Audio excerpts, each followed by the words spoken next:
What's up, everybody? Welcome back to another exciting episode of the Empire State of Sports podcast. I'm your host, Karan Kapoor, joined by my partner, Topher Pete, and we have a special guest this evening, none other than Pete's daughter, Pip. Pip, welcome to the show. Nice to have you with us. For those of you that are watching, appreciate your support, appreciate you tuning in for this special episode. What are we doing? We're recapping another lovely Giants game that took place on Sunday, and then some exciting news coming up with what might happen this Sunday. But we'll get into that a little bit later. But right now, Chris, if you want to take the floor, introduce your daughter. How did you guys like the game on Sunday? I know that she's a Chiefs fan. I saw it from some of your Instagram posts, so that must have been fun for you with 60,000 strong at MetLife. Yeah, it was by far a fun night. Exciting. Home opener is always jam packed, man. And she's been there for like training camp, and she did see a preseason game. But as soon as she seen her favorite team was coming to town, because she's a Swiftie, she wanted to be in the building. And unfortunately, it was our home opener. So yeah, Chiefs came to town, and what'd you think? It was great. It was great. Yes. Yeah. So you're a Chiefs fan because you're a Swiftie. So if Travis Kelce was traded to Green Bay tomorrow, are you going to be a Packer fan? Yeah. Oh, right. Now that makes sense. That makes sense. I understand it now. I can respect that. All right. So does that also mean if he comes to the Giants, you'll be a Giants fan again? Yeah, but once he retires, then I'll be a Giants fan again. I like it. Pretty soon, then. Maybe 1 or 2 more years. That's it. Your dad took care of you at the game? You didn't get heckled, did you? No. Did you see any heckling? Yes. I'm sure. Yeah, she did. She actually seen something that I like almost never witnessed myself, and especially this close. What happened? There was a fight between a Giants and a Chiefs fan. They were like throwing fists, and it was like really funny. What did the Giants fan do? Like he fell like in the seat in front of him, and so the Chiefs fan was an older guy. And I don't know, he had like a big old white beard. He looked funny, man. And he was like fired up. They were talking smack, back and forth. Mm-hmm. And then his son, you could clearly see it was his son. And he was a Seahawks fan. He had like a Marshawn Lynch jersey on. And they were like fighting with the dude behind him. And then they started fighting and the dude fell. The Giants fan literally swung, missed, and rolled down. And it was chaos. Mm-hmm. But 2 rows down, like 2 rows into the right. That's unfortunate. I hate when that happens at a game. It's crazy. Really, but fans get rowdy, get frustrated, especially the Giants weren't doing anything. So I'm sure that added to it. I mean, overall, it was a good game. I mean, the game was close until, maybe like the beginning of the fourth quarter. I mean, it was a 9-3 game or 9-6 game or something like that. It was... Our defense kept us in it, but then we got to see some really good Pat Mahomes plays, the classic run around. Like we should have had him in the backfield a couple, and that was pretty dope seeing that. And she did good, man. She had a blast. You ain't gonna rag on me at all. What was your favorite part? That's hard. Just being there is fun. Just being there. National anthem, the fireworks, how about the light show? Did you like the light show? Oh yeah, that was fun. Yeah. Was that your first game? Yes. First real. Nice. She did go to preseason, and she went to the white blue scrimmage one time too. Bobby had a event that I cooked for him and everything, and she helped me do that. Yeah, it was pretty dope. Being part of the team, Pip. So you had another game later in the year, hopefully. All right, now we gotta get down to business and complain and argue, and you don't want to hear all that. So congratulations on your win. I love you. Bye. I'll see you. Say bye, Karan. Bye. Bye. All shy. Now, she don't act as shy any other time. All right, down to business. How do you really feel about business? Obviously, I'm not going to recap that game again like we've done the last 2 weeks. It was an absolute disaster. I know I don't want to curse on camera like that, but I mean, there's a lot of different things you could say about the Giants, specifically with their offense. I hate to say it, man, and we've talked about this in the past. They're just boring. They're boring to watch offensively, man. When you're watching it on TV, I don't even know, especially when you were there, I mean, there's no creativity. There's no flow to the game, especially when they're on offense. Defense, maybe a different story. The fans get riled up, especially on third downs. If you can get a stop or, a turn, God forbid we get a turnover. But Right. on offense, Actors. it's just hand the ball, check down, throw a side out, slot, 4 or 5 yard passes. 3rd and 10, you throw a 5 yard pass. 3rd and 15, you throw a 7 yard pass. It's just, there's no, it seems like Russ on Sunday was just like, let me just throw the ball up and see what happens. Like, Malik, here's a jump ball, go get it, like he did with Dallas. And it worked against Dallas, but we all saw now for the last 3 weeks, Dallas has a putrid defense. Yeah. The Chiefs actually have some solid players on defense, some solid corners, and they took advantage of it. Russ had 2 awful interceptions, and it's unfortunate that yet another home game, another non-touchdown performance, another lackluster 3 field goal. 9 points, Yeah. and Giants come away again losing at home, and they're 17th out of the last 20 game that they've lost. But just an overall frustrating night, whether you were there or on TV. I don't know. Go ahead. Yeah, like I think we're like 9 and something since we went to that playoff game. It's been awful. Like, Mm-hmm. last week we were mad because our offense went out and looked great. So yeah, I'm with you this week. Last week I was trying to fire you up to be optimistic. This week I'm negative as can be for now. For now, for the moment, until we get to the second part.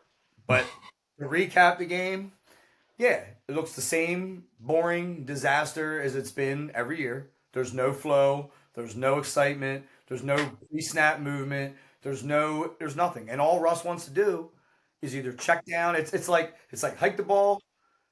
Did my first option? Is he open? And is he deep? Because Russ always just seems like he wants to throw. He threw that ball to Robinson in double, maybe even triple. It looked like triple coverage from the stands, but it was double coverage and the drag route was wide open.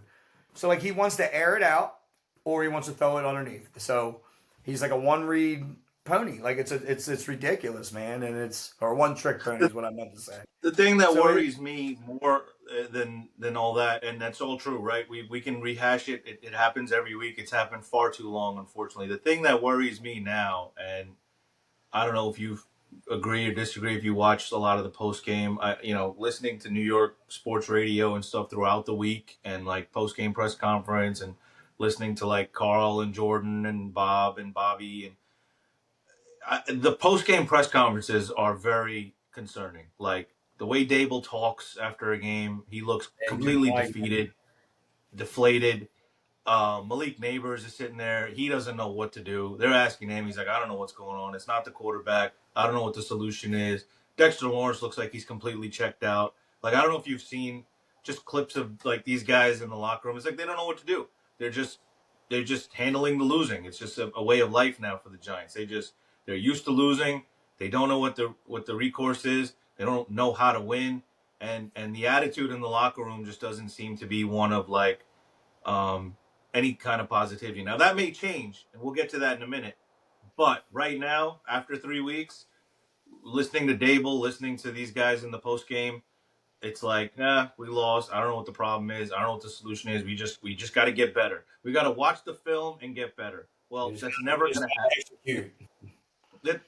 That's the same song and dance every single week. It's the politically correct answer. They ask him about the quarterback. I got to watch the tape. They ask him about the defense. You got to ask the D coordinator. I mean, it's just there's no accountability. That's the biggest thing. There's zero accountability, and that's more concerning to me right now than even the product they're putting out on the field. Yeah, I mean, Dexter Lawrence does seem like, and Tibbs, I listen to them. They act like the team's not going to fall apart, but you can tell. Like Paul nailed it the other night. He was like, there's a problem, and it ain't none of the guys dressing. It ain't none of the 53 men.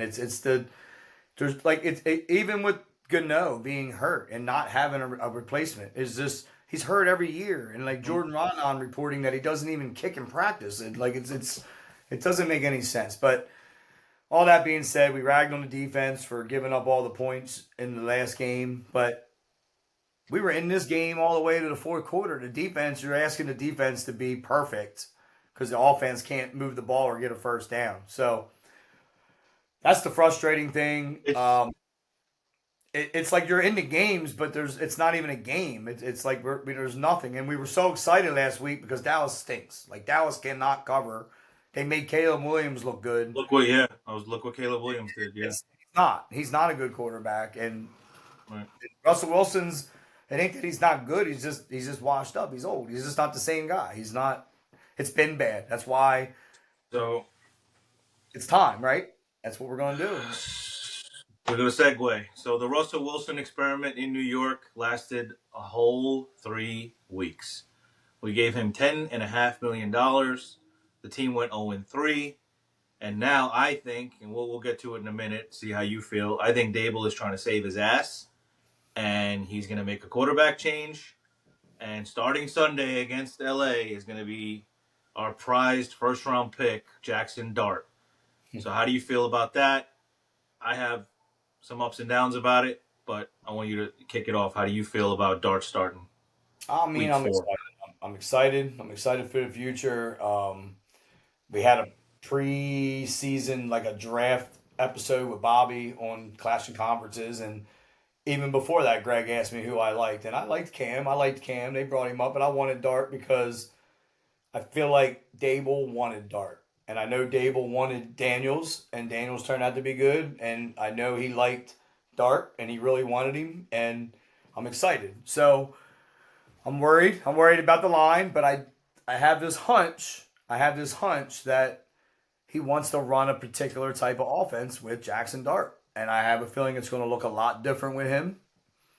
Everybody reported it looked a lot different in training camp and like a lot different in OTAs.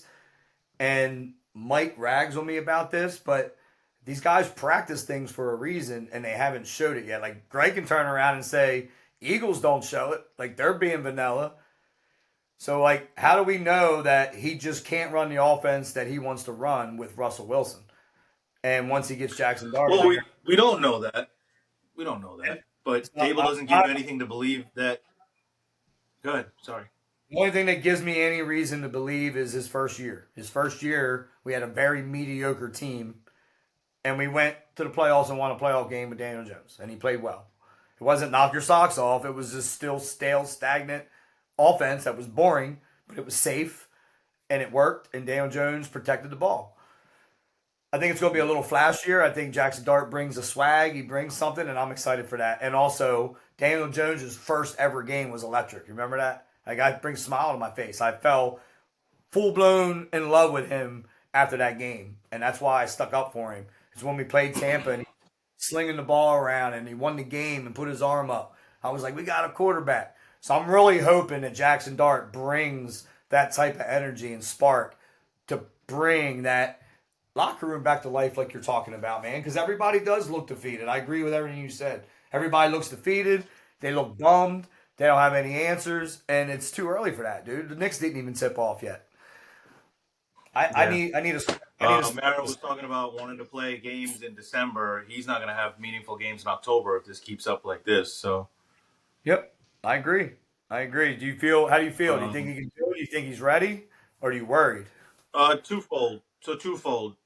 Yeah, am I excited about him playing? Absolutely. Why wouldn't I be? Right? He's a first round pick. We've been putrid on offense. I mean, a spark, something. Right? Let's get the juices fired up. Let's get the locker room fired up. Let's see what he can do. No.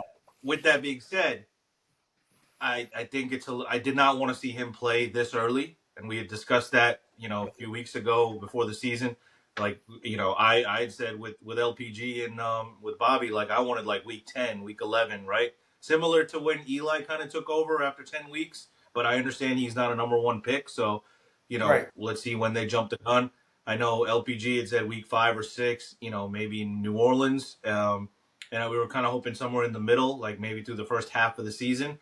I do think they're pulling the trigger a little too soon because I think, like I said, I think Dable's trying to save his ass. And the fact is, let's be honest, they don't know what that they're doing right now on quarterback, right?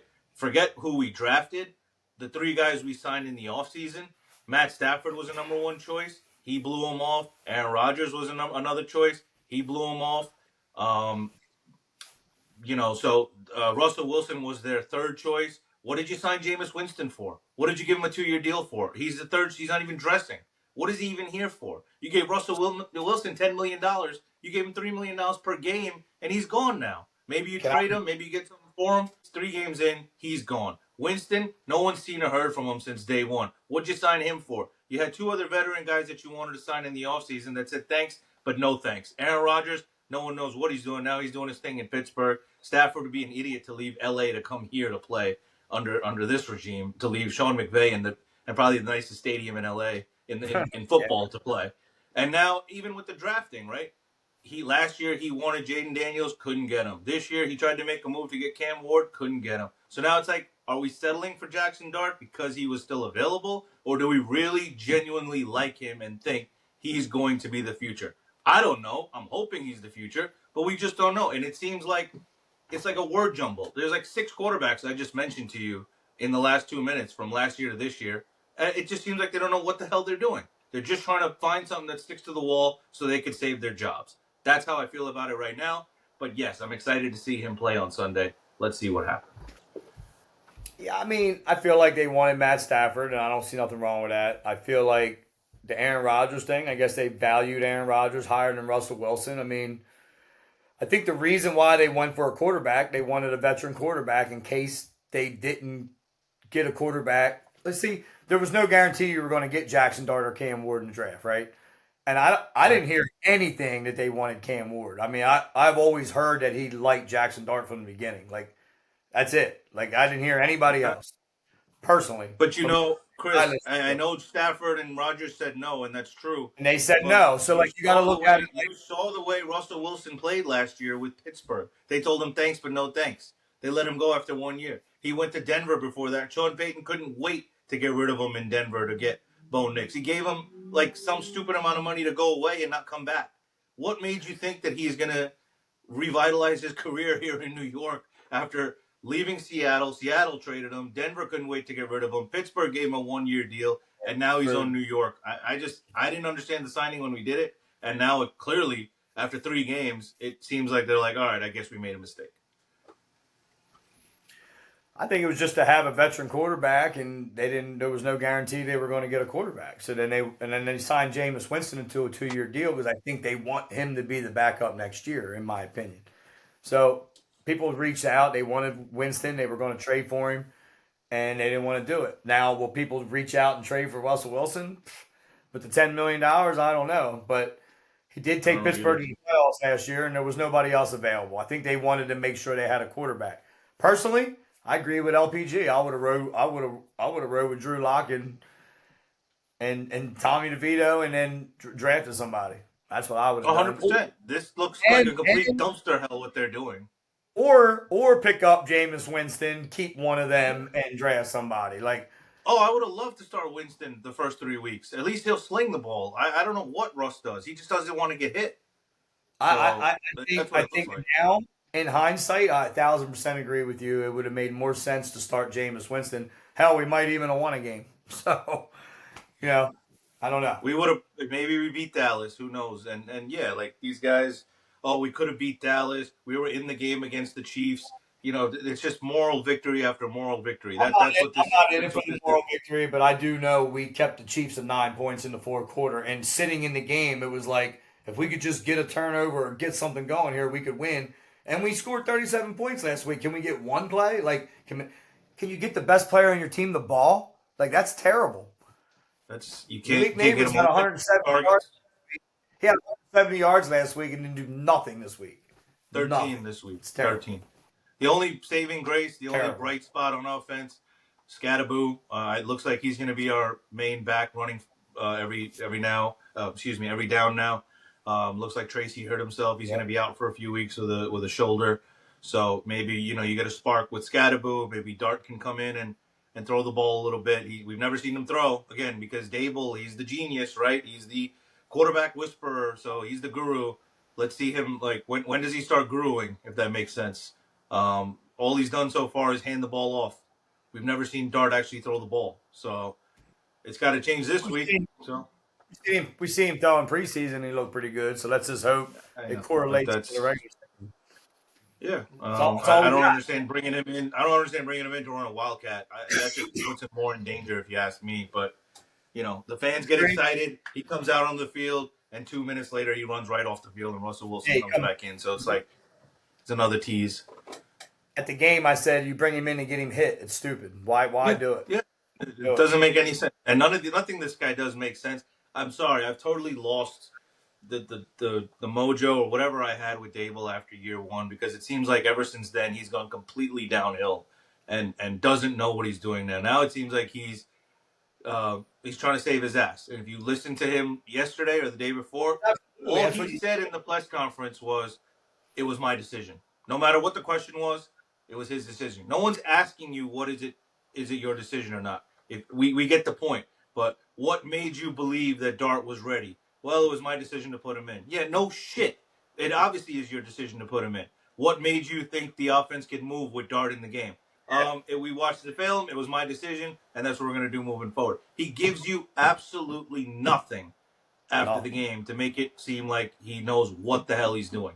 So I don't know. I don't know if he's going to last. If this guy is the only way he saves his ass or saves his job is if Dart shows something to us over the next few weeks that okay, we might have somebody here and wins a couple of games. And all right, it's not this year, but we build around him and see what happens. Otherwise, Dable's gone, and then we start the clock all over again. I know, and I really hope he's it, because I like the kid and I like DJ a lot, and he looks like he's doing well. And I don't know anything about this kid yet, but it just makes it worse. Like, to your point, it makes it worse that DJ is now in Indianapolis, just running up and down the field. And I know you're a fan of his. I'm not sitting here saying we should have kept him. I was ready to cut him as soon as the clock hit zero last year when the season was over. But it just makes it worse that this guy's unlocking something in Indianapolis to show that he actually has a decent quarterback, and he's going to get a contract next year. It shows everybody that I know more than Brian Dable. Keep damn Jones. You be the damn coach. You talk on the press conferences then, man. Jeez. It's like, it's on top of that, the team sucks, and on top of that, it's infuriating that you don't get anything. It looks like he's talking to, like we don't understand. He's talking down to us almost. It's like that's what it feels. Almost like we're stupid. I know. I really hope he don't ruin Jaxson Dart. I want Jaxson Dart to succeed. I hope we have something fun to talk about next week, and we'll see, man. I'm glad we're both going, because if it goes well and it's a banging game and we get to witness it, we'll have a lot to talk about and it'll be fun. Come back here again a week from now and be like, well, the team scored 2 field goals and Dart threw for 87 yards, and the Chargers, picked them up left and right. So that's what I don't want. But what do you think is going to happen? What's more likely? More likely, I think it'll be. I think it'll look different, but I think there'll be some growing pains, and I just hope.